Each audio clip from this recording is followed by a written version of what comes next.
Fala pessoal, tudo beleza? Tudo bem? Hoje vamos dar início à que eu julgo ser mais importante saga que eu já fiz. E ela é importante justamente porque se trata de aprender, o meio através do qual vocês vão aprender. E essa saga é sobre a arte de estudar, e de estudar verdadeiramente, sem enrolação e sem falsas promessas. Então, primeiramente, o cronograma da nossa saga, a princípio, está dividido em 5 partes. Falo a princípio, justamente porque eu posso mudar, posso acrescentar ou dividir uma dessas partes em 2 ou mais.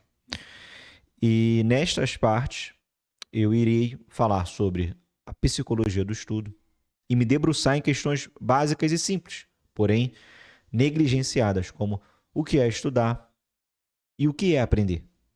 Quantos tipos de estudos existem? E claro, né, o porquê, o para quê, o que, como, quando, quanto estudar. Também falarei sobre o aprendizado de fato, sobre os textos e fontes utilizados no estudo, o porquê e como se esquece e como evitar isso. E também sobre a fadiga mental, como reconhecer, como lidar, como evitar e muito mais, né? A saga realmente vai estar recheada, vai estar muito bem nutrida de informações necessárias para você que quer ser um estudante eficaz. Então, pessoal, realmente será uma saga grandiosa. E bom, né, já vamos começar aqui nesta aula inaugural a falar sobre a parte do nosso estudo que é, como sempre fazemos aqui, a definição de termos e a apresentação do objeto de estudo. Então, vamos lá, pessoal. Uh, primeiramente, a gente precisa entender o que é e sobre o que se trata a ação de estudar. Então, veja, o que é estudar? Podemos definir isso, podemos conceituar, dizendo que estudar é o ato de você empreender esforço através de todos os seus recursos possíveis na intenção de se captar e assimilar os dados acerca de um objeto que se busca entender. Ficou claro? Agora, o que é aprender? Bem, aprender é justamente o sucesso, o resultado pretendido no ato de se estudar. São definições simples, porém bem explicativas acerca do nosso objeto de estudo, que é o próprio estudo. Então veja, pessoal, diante dessas definições, quando eu falar sobre o estudo e sobre a aprendizagem, todos saberão sobre o que eu estarei falando. Então, caso eu use esses termos de forma diferente, eu vou esclarecer. Isso aqui não acende? Eu vou esclarecer para vocês justamente para que não fique nenhuma confusão mental. Beleza? Então, diante disso daí, diante desses conceitos, dessas definições, nós podemos tirar 2 conclusões. A primeira, pode-se estudar e não aprender, o que seria, a que me refiro como um esforço ineficiente, e pode-se aprender sem estudar, o que seria um esforço desnecessário.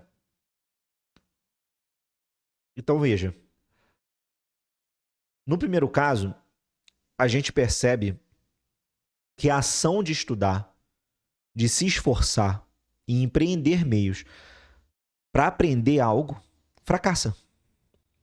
Ou não é o suficiente, ou não é o meio eficiente para você obter o aprendizado, né? Como é no caso de quem quer aprender uma nova língua, né? E após certo tempo ali não obteve progresso algum, né? Já no segundo caso, veja, O esforço ele não é necessário, já que o aprendizado ele pode vir por assimilação, de forma espontânea.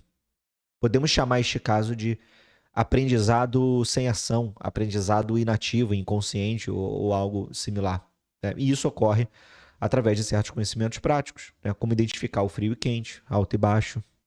Então vejam, há quanto tempo que você estuda e sequer tinha a mais remota compreensão acerca do que é estudar e aprender? Mas agora você sabe. Então vamos continuar, né? E neste momento vamos entender quais tipos de estudos são possíveis e, claro, diferenciar eles entre si. Vejam, nós podemos dividir, a grosso modo, o estudo entre estudo cultural e estudo vital. Com o primeiro, nós buscamos a aquisição de cultura e com o segundo, nós buscamos a aquisição de experiência, beleza? Vou aprofundar um pouco mais sobre ambos, né? Veja,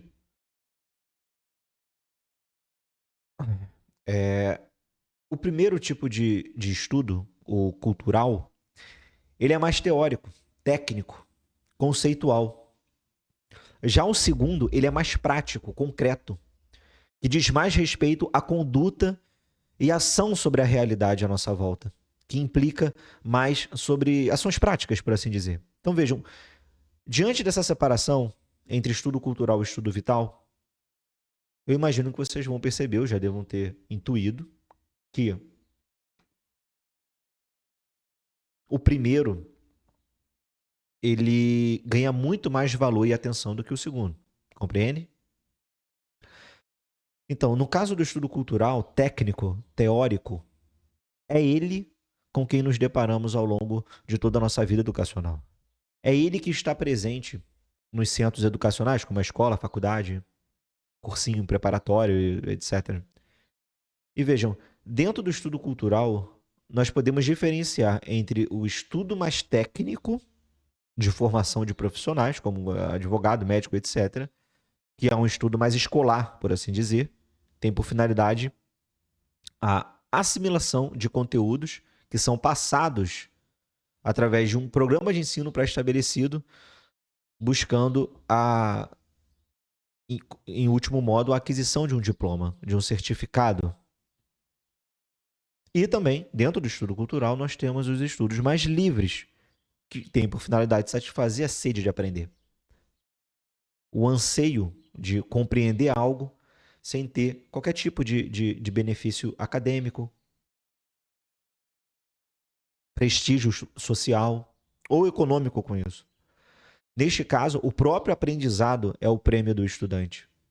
Então, no caso dos estudantes escolares, acadêmicos, infelizmente, esses estudantes eles acabam por se dedicar apenas em gravar certas informações e dados a fim de prestar uma prova do que realmente entender e adquirir domínio da matéria que se estuda. É uma espécie de instrumentalização do estudo, por assim dizer. E agora vamos fazer uma pequena análise desse tipo de estudante. Aliás, desses tipos de estudantes, né, que estão presentes aí no cenário escolar barra acadêmico, que aderem ao estudo técnico como um único estudo possível. Vamos lá. Imagina, né, você numa sala de aula, né, pode ser tanto da sua época de escola quanto da faculdade, não tem importância, tá?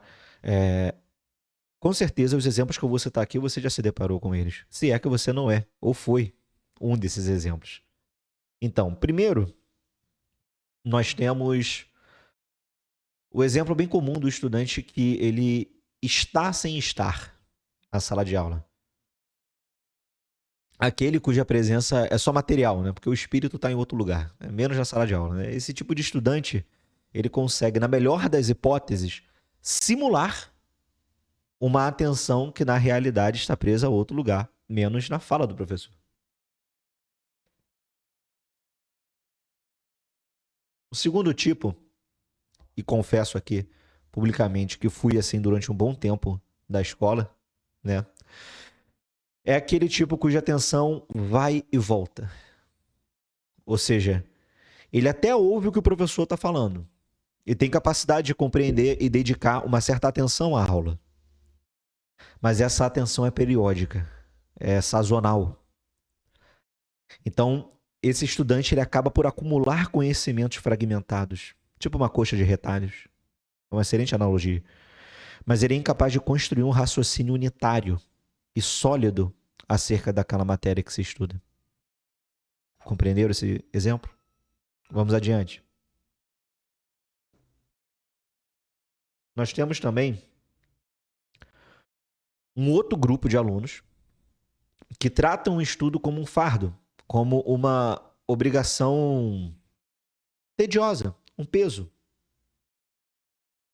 algo com o qual você deva apenas lidar, algo que você deva carregar até o fim, um peso, e se livrar o mais rápido possível, sempre pensando no fim, como se a vida de estudo tivesse fim, né?